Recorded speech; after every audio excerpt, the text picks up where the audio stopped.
Agora veja o que Jesus Cristo diz de Satanás.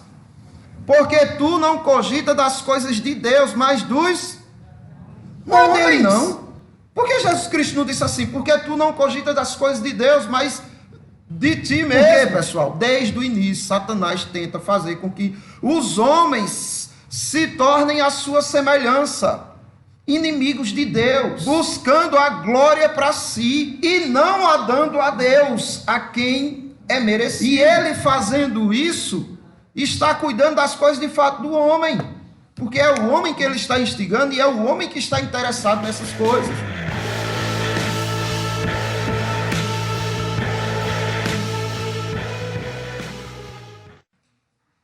Nós estamos estudando a Confissão de Fé de Westminster, onde traz o ensino da palavra de Deus sobre o decreto eterno de Deus. Nós vimos já que a eterna pré-ordenação de Deus, desde toda a eternidade, Deus, pelo muito sábio e santo conselho da sua própria vontade, ordenou livre e inalteravelmente tudo quanto acontece. Porém, de modo que nem Deus é o autor do pecado, vimos até aí, e hoje terminaremos essa segunda sessão aqui. Nem violentada é a vontade da criatura, nem é tirada a liberdade ou contingência das coisas secundárias antes estabelecida. Então nós vamos terminar hoje esse aspecto aqui e para a semana nós iniciaremos no decreto e a relação com a presciência de Deus, que Deus previu todas as coisas. Então existem muitos que dizem assim, olha, Deus decretou o que ele previu que ia acontecer. Isso é uma falácia, isso é uma mentira, isso é uma distorção das Escrituras. Deus não decretou porque previu. Ele decretou e viu que realmente vai acontecer, que ele decretou, certo? Mas isso nós veremos, se Deus assim permitir, na próxima semana. A confissão nos diz que nem violentada é a vontade da criatura, nem é tirada a liberdade ou contingência das coisas secundárias antes estabelecida. Deus criou o homem de tal maneira que ele podia manter-se sem pecado por sua própria vontade livre, ou usando de sua plena liberdade de escolha pecar. Pecou. Deus não o tentou para cometer pecado, porque ele a ninguém tenta, como nós já lemos, se os irmãos quiserem conferir, ficar à vontade. Tiago 1, versículo 3. Porque Deus não pode ser tentado pelo mal, nem ele mesmo tenta ninguém. Os homens caíram por iniciativa própria. Ah, mas foi tentado pelo diabo. Sim, mas a responsabilidade era dele. O diabo não o forçou. O diabo simplesmente dialogou, não é? E expressou ali a sua doutrina. A doutrina de Deus era: se comer, morre. A do diabo foi: se comer, além de viver, você será igual a Deus. E os homens preferiram se deixar levar pela doutrina do diabo. Tem um ditado que é muito antigo, que fala que a curiosidade matou o gato. Foi justamente isso aí que matou o homem. A curiosidade dele não conhecer ainda aquele outro lado, a qual Deus disse, aqui... Justamente. A curiosidade, ela tem o seu lado bom. E ela tem também o seu lado terrível. Por exemplo, eu tenho curiosidade de saber o que a droga faz no meu corpo, na minha mente. É uma curiosidade que pode te destruir por completo e destruir tua família e ao redor de tu, tudo que tu tem. Pensa numa curiosidade terrível que foi essa de Adão e Eva, e a de usar coisas que trazem prejuízo para a sua vida. Se já te foi dito ali, já te foi provado que aquilo é terrível, para que ir em busca, não é? Agora que Deus exige de nós também que sejamos curiosos. Curioso no sentido de conhecer cada vez mais, de pesquisar, de investigar, certo? Porque existe uma falácia também, até no meio acadêmico, de que diz, olha, Deus é contra a ciência, contra os estudos, contra a investigação. A prova disso é que ele não queria que Adão fosse curioso lá com respeito. Isso é uma falácia, porque Deus determinou somente aquilo, como também a própria ciência determina que você não seja curioso a ponto de tirar a sua vida para saber o que está do outro lado, porque pode ser que você não volte mais, e a ciência prova que você não voltará mais. Então, até a ciência diz que você não seja curioso em determinados aspectos, como Deus disse a Adão ali, olha, não seja curioso a ponto de morrer fazendo isso aqui, mas ele quis ser, então morreu. Mas Deus, por outro lado, quer que a gente seja curioso para investigar tudo que ele permitiu. Inclusive ele disse, ó, tudo que tem no jardim aí, vai, te aprofunda e desfruta. Olha, coloca nome nos animais, descobre aí as características de cada animal, coloca nome neles. Então, Deus determinou que Adão fosse um homem científico, que ele fosse curioso para as coisas úteis e não para as coisas destrutivas de si e do próximo e da criação, certo? Adão, de livre vontade, aceitou a sugestão maligna, sendo de maior dignidade que todos os anjos. Adão não era para se submeter o anjo caído, a Satanás, porque ele era superior aos anjos. Deus o fez à sua imagem e semelhança, ou seja, era para Satanás estar se submetendo a Adão e não ao contrário. Mas observe que essa liberdade de Adão fez com que ele se tornasse escravo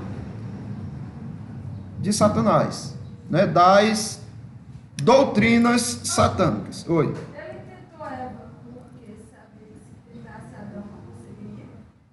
Por ser superior a ele? São perguntas que a gente não tem resposta na Bíblia, mas a gente tem alguns indícios, né? Por exemplo, Paulo diz isso, né? Olha, porque Adão não foi tentado, mas Eva sendo enganada, como quem diz assim, olha, porque Adão, ele era o cabeça federal, né? O representante ali que devia proteger Eva, que devia instruir Eva. Inclusive eu quero dizer aqui para vocês homens, que existe sim mulheres que entendem mais da palavra de Deus do que homens, mas a responsabilidade é do homem de entender mais da palavra do que a mulher, certo? É responsabilidade do homem.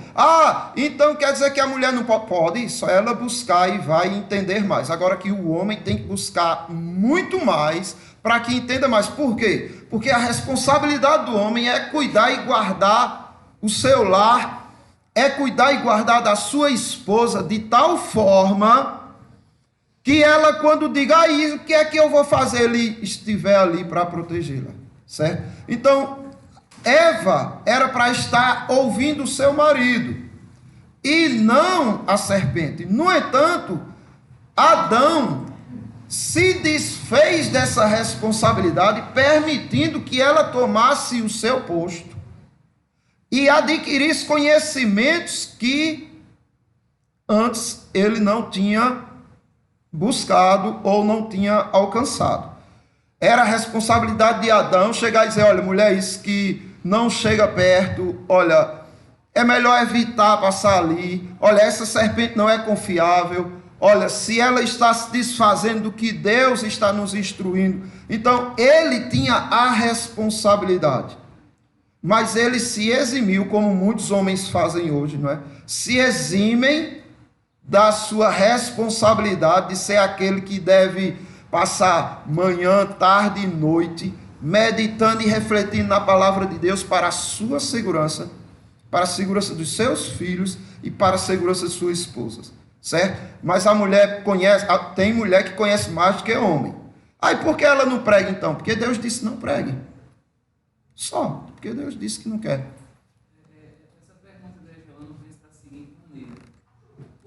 criada, no caso, a mulher, foi impede de igualdade, de faculdades mentais, de conhecimento, de 100% das suas faculdades, 100%.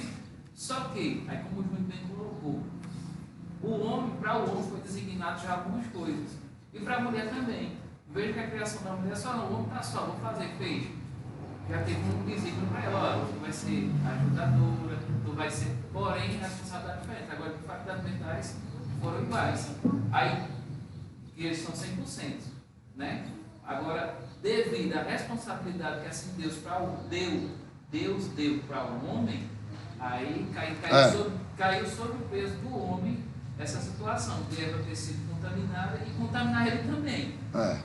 Agora que ali tinha o interesse, você percebe que tinha o interesse dele, não é em cair, senhora? Mas ele também teve uma coisa, né? Se quando ela tirou o fruto e levou para ele podia ter dito, olha, eu não vou obedecer você, eu vou obedecer Então, a Deus. Então, deixa ele vir, no final do dia ele vem, para ver como é que fica. Mas não, ele foi logo pegando. Ele tinha um certo interesse. Tinha interesse e... porque assim, ele tinha a responsabilidade de se guardar e guardar a esposa, certo? Então, quando Paulo diz assim, mas Adão comeu consciente, ele não foi seduzido, ele não foi enganado, ele comeu sabendo do que estava fazendo. Já Eva foi seduzida. Eu vi um estudo de ele fala bem detalhado sobre isso. Ele disse que Adão não estava em outro canto, não, estava perto. Ele não estava ausente, ele estava perto dela, ele estava junto dela. E a conversa tudo indica, ninguém sabe o tempo que ela passou, a serpente passou, induzindo a Eva a fazer isso. Mas o tempo que elas passaram conversando, aí teve até uma pessoa que dizia animal naquele tempo falava, com certeza podia de tudo. Né? Não era. É verdade. E ele não estava ausente ali, ele estava por perto dela, ele estava não era. Ele sabia do que estava acontecendo. Estava junto dela. Eu creio que isso é o homem que conversava com os animais. O homem entendia os animais. E não, porque quando é que só o homem que não está se relacionando entre si com os demais. Está na confissão. Então o homem entendia todos os animais dos animais, sem exceção. Né? Assim. É como as línguas que temos hoje, né? Correto. Era compreensível ao homem como o inglês. Assim, hoje em dia você dá para entender a linguagem de alguns animais através até do comportamento deles, não é? Imagina na perfeição da criação, não é? Mas observe, essa questão de Adão, ela é muito interessante, por quê? Qual foi o castigo de Eva, além de sentir dores no parto? O teu desejo será contra ti. Tudo ali se resume em não satisfação. Ninguém estava satisfeito ali. A serpente não estava satisfeita em ser inferior a Deus. Eva não estava satisfeita em ser inferior a Deus, e Adão também não. E Eva também não estava satisfeita em Deus ter dado certas responsabilidades a elas e outras responsabilidades a Adão. Ela queria ter o posto de Adão também. Então ela não estava satisfeita com o posto dela, de auxiliadora. Adão não estava satisfeito com o posto dele, de inferior a Deus, nem a serpente. Então tudo se resumiu ali em insatisfação. Insatisfação. Quando nós não estamos satisfeitos com aquilo que Deus nos deu e fez por nós, geralmente acontece isso. Satanás nos seduz facilmente, viu? Então nós precisamos ter cuidado com isso. Não está insatisfeito pós queda, bem compreensível. Mas antes da queda, isso é muito estranho. Não, é estranho. Agora, não é tanto, por quê? Porque a tal da liberdade de escolha, não é que chamam de livre-arbítrio. À medida que você recebe isso, aí você também recebe estas disposições que vão contrário àquilo que Deus determinou. Se nós recebêssemos o mesmo Espírito que hoje na glória nossos irmãos têm, que morreram já, a gente não ia ter sabe? Essa disposição de insatisfação, jamais teria. Mas a Bíblia também fala dos irmãozinhos lá se queixando do sangue dos que... Não só o deles, mas alguns que ainda estão sendo porque assim... Isso é uma forma de insatisfação. Não, existe uma insatisfação santa. Agora que, por exemplo, eu sou insatisfeito com o tanto que eu conheço a respeito de Deus. Eu quero conhecer mais. Será que isso daí me torna pecaminoso porque eu não estou satisfeito com o que eu conheço hoje de Deus? Não. Na verdade, Deus quer que a gente viva insatisfeito, com sede e fome. Não de pão, mas de justiça. Era isso que eles estavam lá. Só que lá eles precisavam compreender que ali era terra de paz, que era terra de descanso. Eles não precisavam mais lutar. Eles já lutaram, já combateram um bom combate. Aí o Senhor diz para eles o seguinte: olha, acabou. Vocês já terminaram a luta de vocês. Descansem seu coração. Dá lá vestiduras brancas e eles entram naquele estado de paz e de harmonia. Mas aquilo que eles estavam sentindo lá, nós temos obrigação de sentir aqui. Entendeu? Porque nós estamos ainda no nosso combate. Nosso combate só vai terminar, como o apóstolo Paulo diz, não é? Quando a coroa da justiça nos for entregue. Ô Júnior, como você disse, não quer ser submissa a pessoa, leva a desobediência. Se ela fosse submissa a Adão, ela nem ia namorar com Satanás, ela chamava Adão logo, disse, ó, a culpa é com meu esposo, não é comigo não. Mas até hoje mesmo, você vê, a maioria das mulheres conhece a palavra, a maioria, e é insubmissão ao marido. Ela não aceita, entendeu? É justamente... Sabe que a Bíblia manda, Deus manda, ordena, e ela mesmo assim, se pudesse, isso falava o cara. Você vê, você abre a Bíblia e mostra, mas ela não quer saber não, aí só a Bíblia mostra que é assim, não é eu.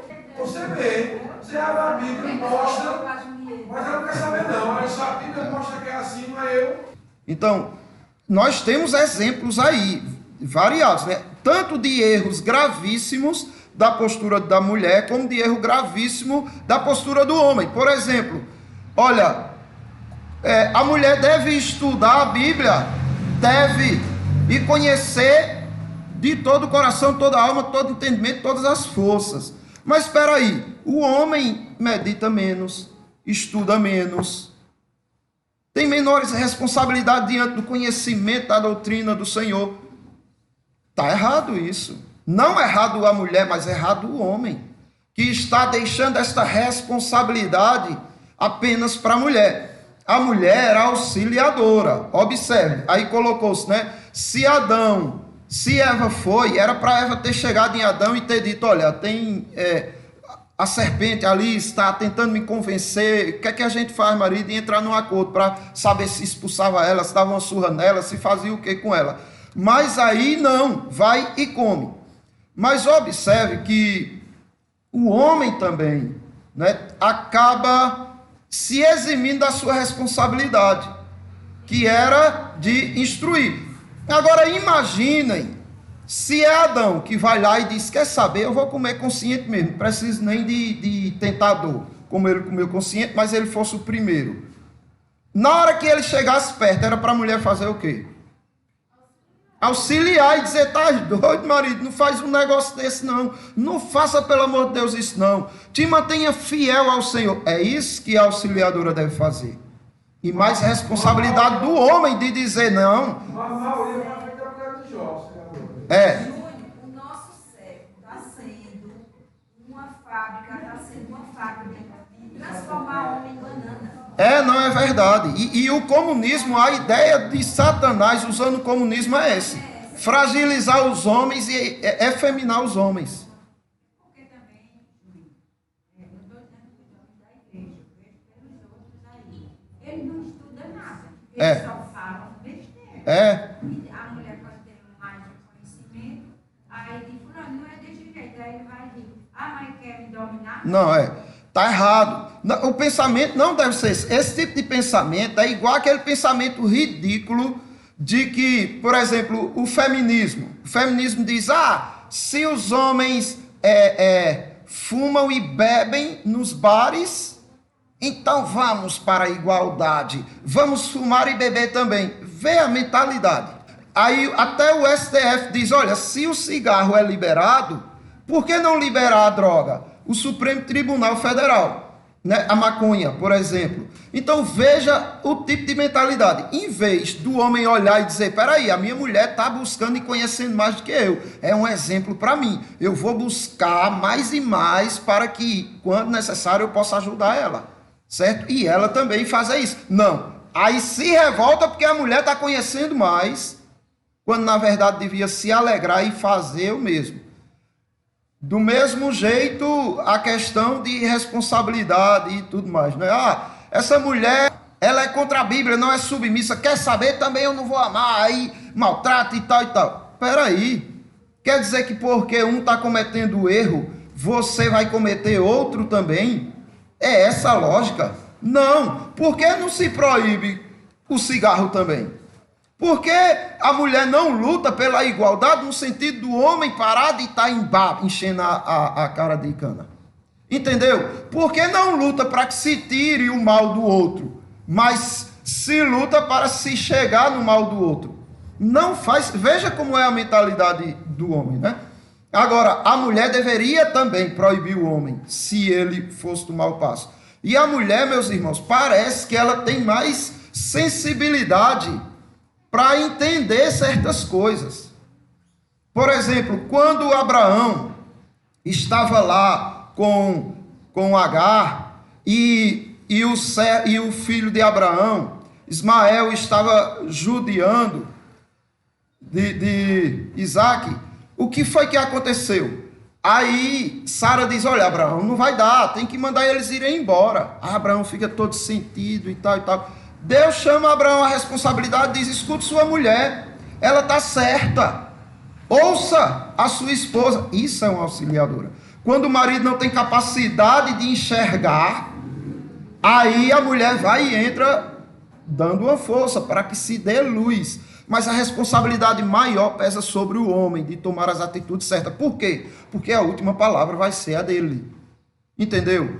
E aí pesa mais. Por que o homem deve conhecer mais do que a mulher? Porque a última palavra vai ser a dele. E nessa hora, se ele tomar a posição errada, a mulher fica isenta de culpa, recebe as consequências, não é? Do mal que o marido escolheu, vai receber, mas diante de Deus ela está isenta de culpa e o marido dobrado na questão de culpa, tá certo? Uma culpa dobrada sobre a cabeça dele, porque ele teve a orientação, ele era para conhecer e não conheceu, a mulher buscou e conheceu, orientou e ainda por cima ele desprezou. Então o que fez Adão cair foi a liberdade, certo? A livre agência, a livre... Depois do pecado, alienado de Deus, não é livre mais para restaurar-se a situação anterior. Acabou. Depois que ele pecou, se alienou de tal forma de Deus, que ele não tem mais condição de voltar ao estado anterior, como era Adão, de amar a Deus, de servir a Deus, de buscar a Deus antes da queda. Agora, o homem não tem vontade livre para não pecar. Acabou-se essa vontade livre aí que dizem. Acabou-se. Eu não quero mais pecar. Ele vai pecar. Na verdade, tudo que ele faz é pecado. Tudo. Porque só não é pecado aquilo que a gente faz para a glória de Cristo. E o que é que o ímpio faz? Diga uma coisa para a glória de Cristo. Nada. Então ele é plenamente escravo do pecado. Não consegue fazer uma coisinha sequer. Não, mas tem que ser assim. Não. Não, é verdade. Olha, é verdade no sentido de que eles buscam justiça. Não é isso que a gente está dizendo, que é o que Deus quer que se busque.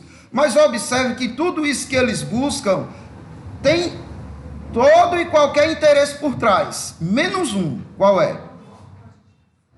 Eles buscam, eles provocam, eles executam a justiça. O que eu estou dizendo é o seguinte: a motivação deles é todas que você possa imaginar. Menos uma, qual é? A glória de Cristo. Eles não estão exercendo a justiça pensando em glorificar o nome de Cristo. Então, essa motivação dele mancha tudo quanto é. Hoje é igual aquela reportagem de um bandidinho que passou, dizendo que ele, se não fosse por ele, um montão de gente que saiu citando que não teria festa.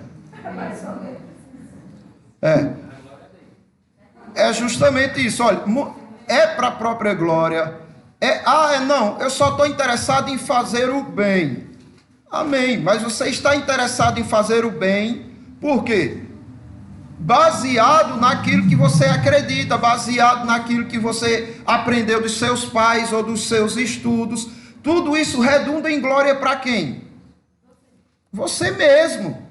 Você olha para dentro de si e diz: nossa, olha para aí o que eu fiz, o que eu construí, não é? Para o bem do próximo, eu fiz tudo isso. Aí entra naquela questão do texto que a gente leu semana passada, quando disseram para Herodes: tu fala como um Deus e não como um homem.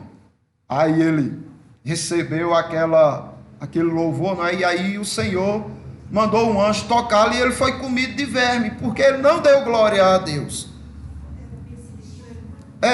Mas observe, ele falou bem de fato, e foi lindo de fato, que o povo se admirou. O problema é que não se dá a glória a quem de fato merece, pessoal.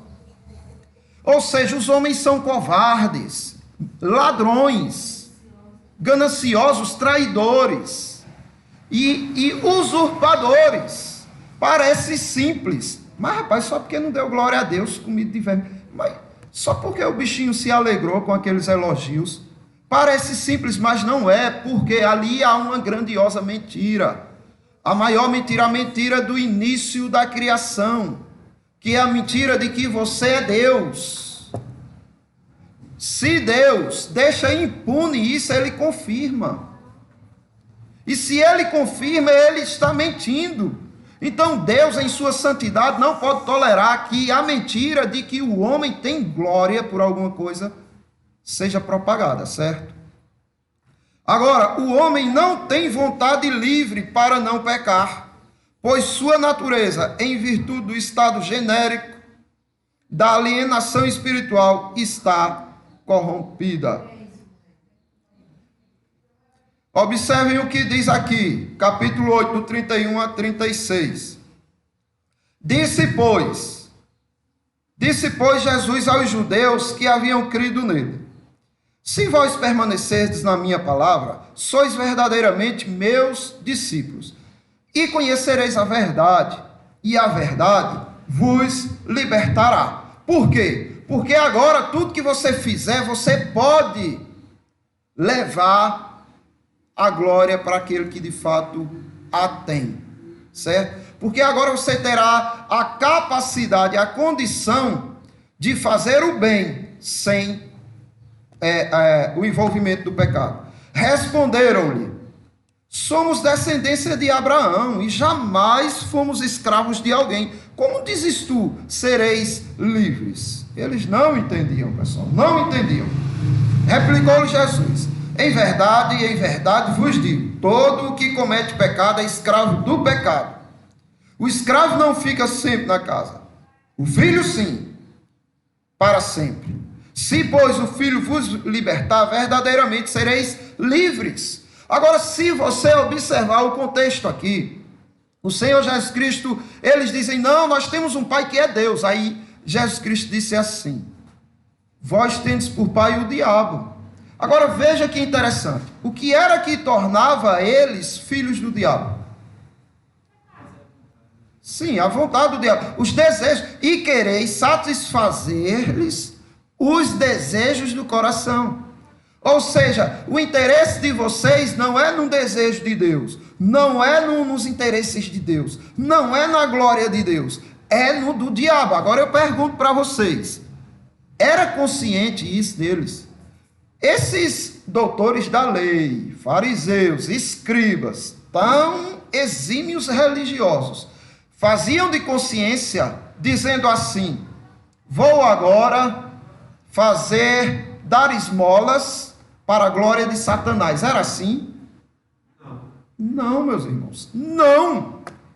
Eles diziam, vou fazer isso, e até falavam de boca para fora, para a glória de Deus, mas faziam interessados em aparecer.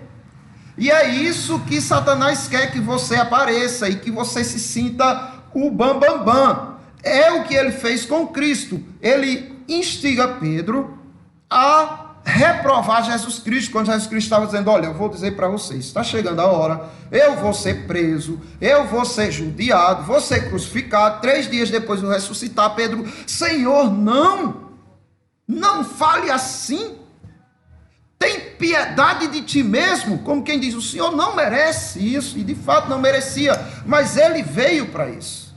E observe o que Jesus Cristo disse, arreda Satanás. Ou seja, Jesus Cristo identificou ali que existia um sussurro de Satanás no ouvido de Pedro. E Pedro estava só transliterando as palavras de Satanás. Tem piedade de ti. Aí Jesus Cristo disse, para trás de mim, Satanás. Porque és para mim pedra de tropeço. Agora veja o que Jesus Cristo diz de Satanás. Porque tu não cogita das coisas de Deus, mas dos homens. Não é dele, não. Por que Jesus Cristo não disse assim? Porque tu não cogita das coisas de Deus, mas de ti mesmo. Por quê, pessoal? Desde o início, Satanás tenta fazer com que os homens se tornem a sua semelhança, inimigos de Deus, buscando a glória para si, e não a dando a Deus, a quem é merecido. E ele fazendo isso, está cuidando das coisas de fato do homem, porque é o homem que ele está instigando e é o homem que está interessado nessas coisas. E Jesus Cristo disse, olha, eu estou interessado não nas coisas de homens, mas nas de Deus, porque as coisas dos homens e as tuas é tudo na mesma, é tudo buscando sua própria glória. Eu não quero a minha glória, eu quero a glória de Deus.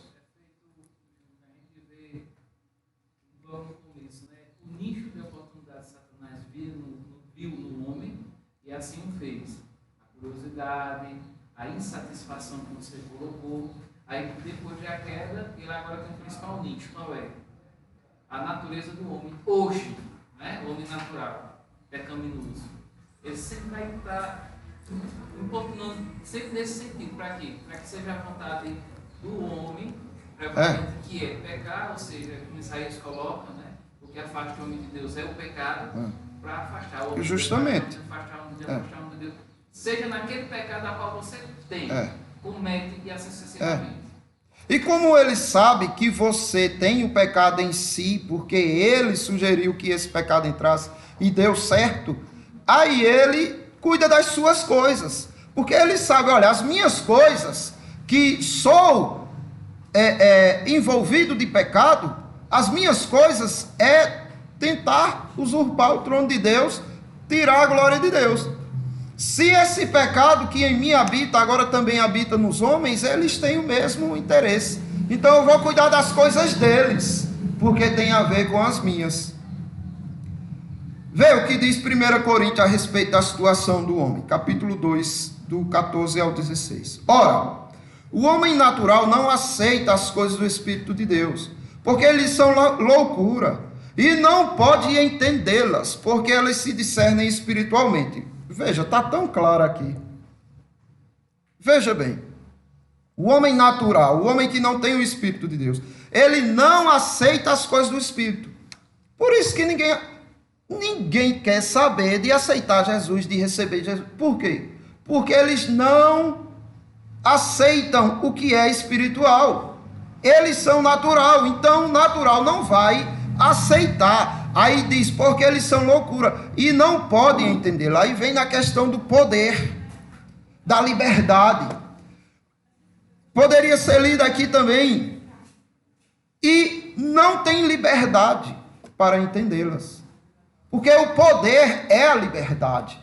Eu posso, então eu escolho. Se eu não posso escolher, então eu não tenho liberdade. Se eles não podem entender, se eles não têm o poder, a liberdade, a capacidade de entender, a escolha de entender, eles, consequentemente, jamais entenderão, porque elas se discernem espiritualmente. Veja só, a continuação.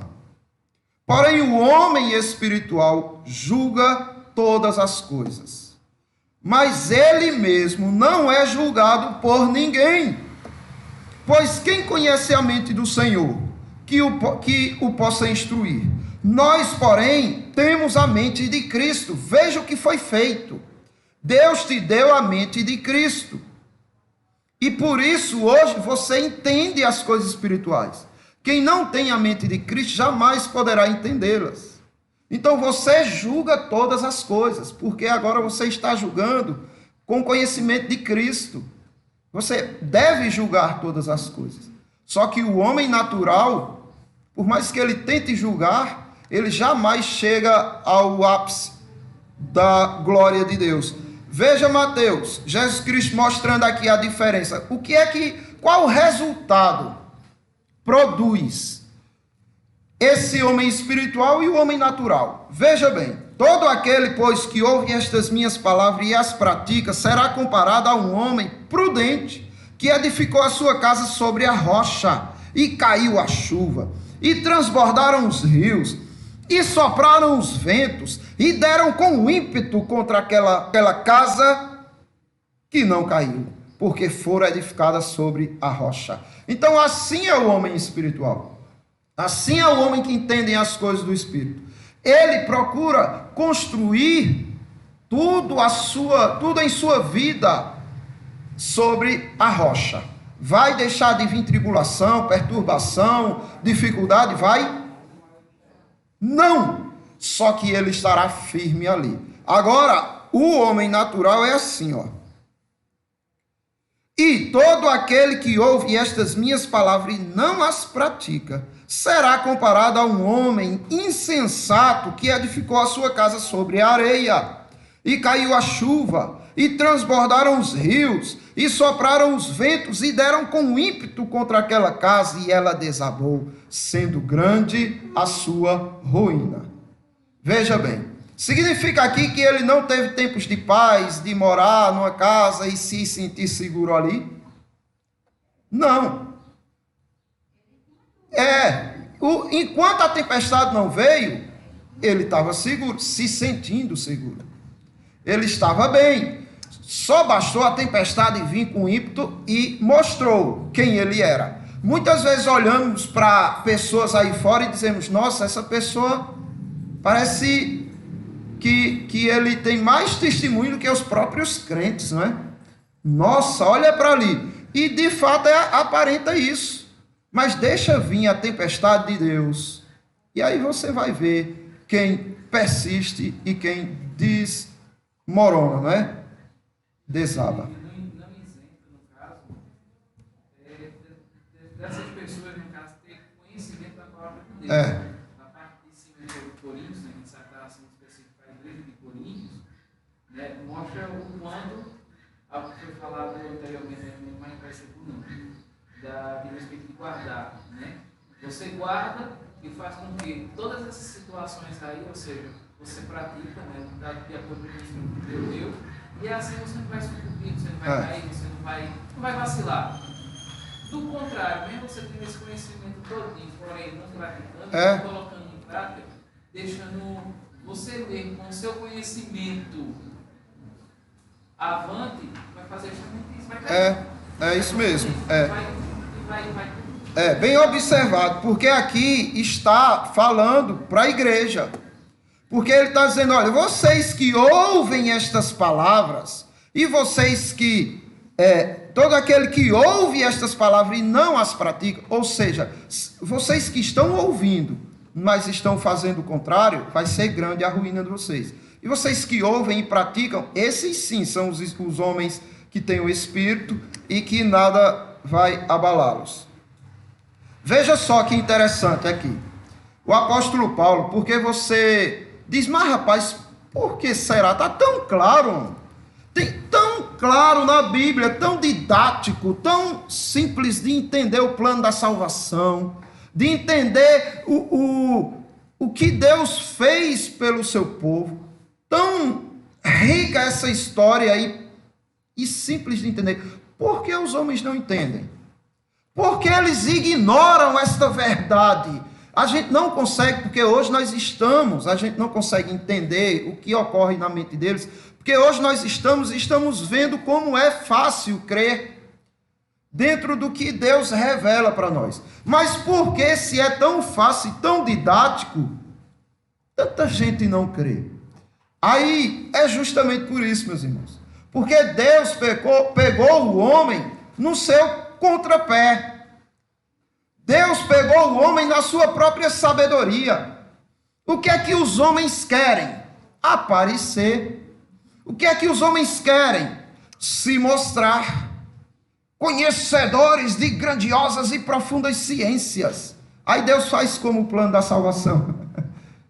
Entendeu? Aí os homens que querem grandiosas coisas, olha, dizem, não faz sentido, não tem lógica. Uma serpente falante, uma árvore num paraíso, um Cristo que morre, um Deus que vira homem e morre, e começa a observar todo esse plano de Deus e diz, é impossível crer, de fato é impossível, por causa disso que nós vamos ler. Veja bem, 1 Coríntios capítulo 1, do 18 ao 25, deixa bem claro por que os homens não conseguem entender.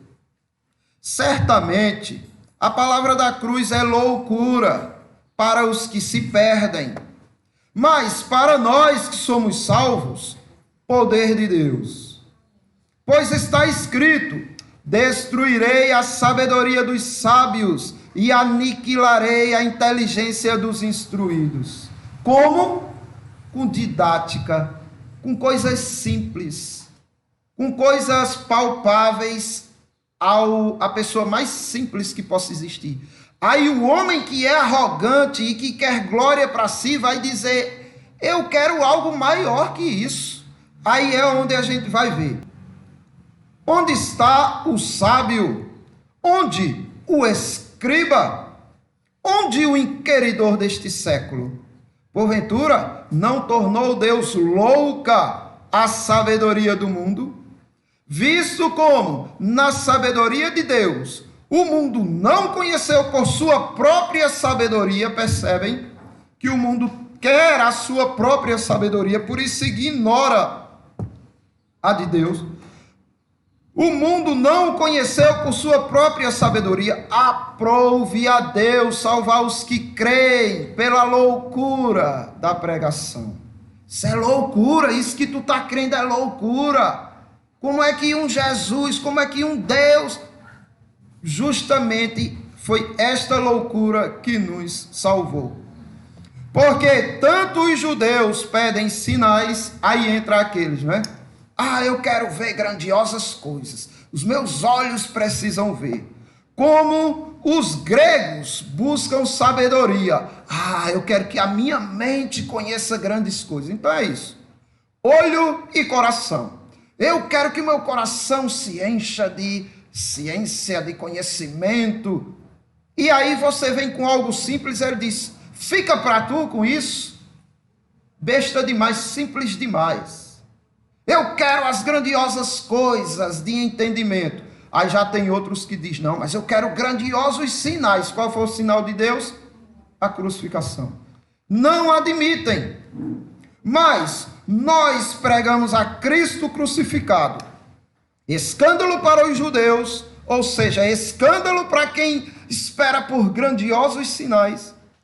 E loucura para os gentios, ou seja, para aqueles que buscam grandiosos conhecimentos. Mas para os judeus, mas para os que foram chamados, tanto os judeus como gregos, pregamos a Cristo. Poder de Deus e sabedoria de Deus. A sabedoria de Deus é o quê? Ou quem, irmãos? Cristo. Porque a loucura de Deus é mais sábia do que os homens. E a fraqueza de Deus é mais forte do que os homens. Se a loucura da crucificação é mais sábia que os homens, imagina a sabedoria de Deus. E se a fraqueza da morte de Cristo é mais forte que os homens, imagina quando ele vier em sua majestade. Pois bem, meus irmãos, porque tanto judeus pedem sinais como gregos buscam sabedoria? Eles a terão e nós teremos também aquilo que buscamos de Cristo. Diga. É como ali, quando aquele centurião perguntou a Cristo, o que eu faço para entrar aqui? Como assim? Quando ele olhou para aquele homem e disse, nasceu de novo, Nicodemos, não é? É. Se você disser isso para o Não, e Nicodemos, ele era, na verdade, irmã, um doutor da lei. Ele era um homem que estudava a lei para acima e abaixo e tudo. que homens que eram da lei ali Não entendia, não entendia. porque quando Jesus estava na cruz, nas suas últimas horas de sofrimento, que até eles olharam assim e disseram para orar, já estava acontecendo que quebrar as pernas deles para que ele morra. Ele quebrou as pernas do primeiro, né? Depois foi quebrado o segundo, que estava no Calvário, e quando chegou a Cristo, disse, ó, ele não precisa, porque ele já faleceu. Porque a doutrina já vinha dizendo. Era que nenhum dos seus ossos seriam quebrados. Ia ser quebrado, porque até o cordeirinho do sacrifício não podia quebrar os ossinhos dele, porque ele apontava para Cristo. Aí foi que ele disse, Pai, perdoa, porque ele não sabe o que faz. Quer dizer que ali, ele viu tudo aquilo e não sabia o que ele estava fazendo. Errou. Não, no sentido, olha, nem se for olhar, se a gente for olhar para nossa realidade hoje, nem nós sabemos o que estamos fazendo, por mais que a gente saiba, comparado com a realidade que existe por trás disso. Por exemplo, a gente pode dizer assim, olha, quando eu faço alguma coisa, eu procuro dar glória a Deus. Aí se você perguntar para essa pessoa, você sabe a profundidade do que é dar glória a Deus? Ele não vai saber. Ninguém consegue entender a Deus na sua profundidade. Quando Jesus Cristo disse assim, Pai, perdoa porque eles não sabem o que fazem, era porque eles de fato não criam ali que Jesus Cristo era o Deus encarnado. Eles não estavam cientes dessa realidade. Muitos estavam, mas os que estavam não estavam praticando isso. Teve alguns que creram também que ele era o Messias e acabaram, no final, murmurando dele. Mas o sentido de saber a profundidade de tudo que estava ocorrendo ali, ninguém sabe, não. Até os paus Outra Maria, que era a mãe, sabia de que se tratava. Ela não tinha esse pleno conhecimento. E Cristo tentou ajudar ela. A prova que ela não tinha esse pleno conhecimento é que Cristo disse, mulher, não é para você chorar por mim, não. É para você chorar pelos teus filhos. Ela chorava como mãe. Não, sim, é. Sim, tudo bem. Mas a questão é que o que Jesus Cristo está dizendo é o seguinte, olha, você procure entender o que está acontecendo aqui. Seria de perda total, né? Acabou. Quando ela está olhando todo aquele sofrimento de Jesus Cristo ali, era como se para tudo que Cristo ensinou ali, ela tivesse esquecido. Porque Jesus Cristo disse, 3 dias depois estarei novo em folha. Não, justamente. E é por isso que eu estou dizendo. Até hoje, Jesus Cristo ora por nós desse mesmo jeito. Pai, perdoa-os, porque eles não sabem o que fazem. Ele não intercede por nós ainda hoje, ao lado do Pai, né? Até o nosso advogado. Isso. Olha, até hoje eu puxando para essa geração de hoje. Eu disse, essa geração de hoje ela é mais pecaminosa do que aquela. Porque, pelo menos, essa de hoje já tinha a palavra completa. E ele não tinha. Ele não tinha.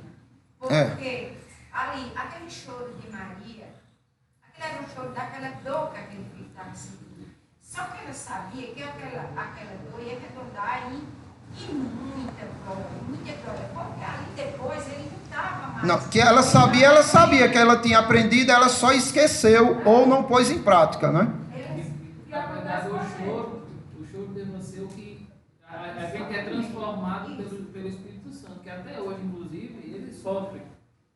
ele manda fazer o quê? Deixar o Espírito Santo triste? Não, ao contrário. Deixá-lo feliz. E quando a gente torna o Espírito Santo triste, que é Deus, quando a gente peca, o que é que Jesus Cristo estava fazendo lá? Por conta dos nossos o quê? Pecados. Estava ele triste ou não? Estava ele sofrendo ou não? Sim. Então, lógico que não, hoje não é um sofrimento salvífico. O sofrimento salvífico foi na cruz. Passou. Mas não quer dizer que a gente não deixe triste o Espírito. Dentro dessa perspectiva que Maria poderia estar chorando. Eita, estou triste por conta dos meus pecados. Está meu filho ali morrendo. O filho de Não, Deus também morrendo. teve tudo isso. Agora, à medida que Jesus Cristo chama a atenção dela, ele está dizendo para ela o seguinte: está passando dos limites. Então veja só, o que é que Deus faz para que você possa crer? Eu creio hoje. Você nem imagina o processo que existiu desde a cruz, não, desde a eternidade até você crer. O processo que existiu, porque antes da eternidade Deus já tinha dito: escolherei meu povo. Ali ele já selecionou o seu povo para salvar. Mas aí, como o pastor Marcos pregou domingo aqui, como nós vemos na Escritura, né? Aquele que ele predestinou, aquele que ele conheceu, ou seja, amou, também os predestinou para serem conforme a imagem de seu filho. Aqueles que predestinou, também os chamou. Aqueles que chamou, justificou. E aqueles que justificou, glorificou. Existe um processo profundamente grandioso em tudo isso que nós não temos capacidade de entender. Veja um pouco desse processo aqui em Ezequiel. Tomar-vos-ei de entre as nações, e vos congregarei de todos os países, e vos trarei para a vossa terra. Então aspergirei água pura sobre vós, e ficareis purificados de todas as vossas imundícias, e de todos os vossos ídolos vos purificareis. Me diga aqui o que o homem fez. Só estava sujo, não é? Mas no sentido de purificação, de salvação, ele fez o que até agora? Mas talvez mais na frente ele faça, né? Dar-vos-ei um coração novo, e porei dentro em vós um espírito novo. Tirarei de vós o coração de pedra, e vos darei um coração de carne. Alguma coisa ele fez aí? O homem? Porei dentre vós o meu espírito, e farei que andeis nos meus estatutos, guardeis os meus juízos e os observais. O que o homem fez aí? Andou, guardou e observou? Sim. Por quê? Porque alguém fez antes.